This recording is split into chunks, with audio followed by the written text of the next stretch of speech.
o cão e a cavadeira que o bicho está roncando. Pega a vara e cutuca bem no fundo da caseira. Eu não.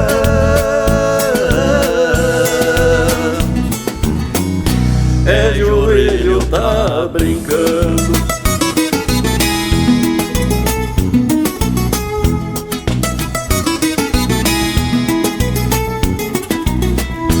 Um facão bem afiado, 1 litro de canha boa, um lampião a querosene, um tiracol do meu lado, bota de cano comprido pra proteger dos espinhos e alguma cobra atrevida, um trabuco na cintura e cevangueiro para a lida.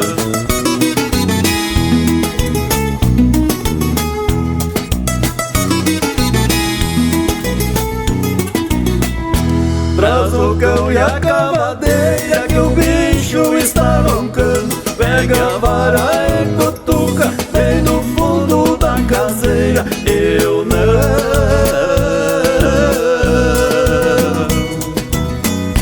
É Jurilho tá brincando.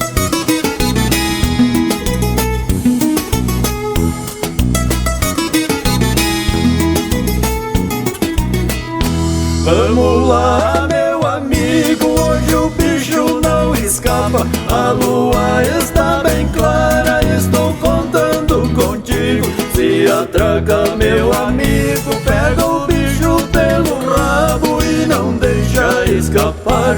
Esse bicho mateiro hoje vamos desenganar.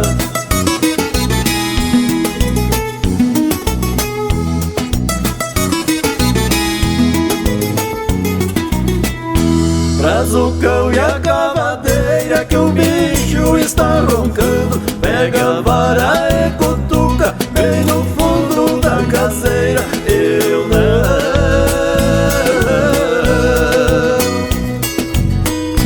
É Jurilho tá brincando.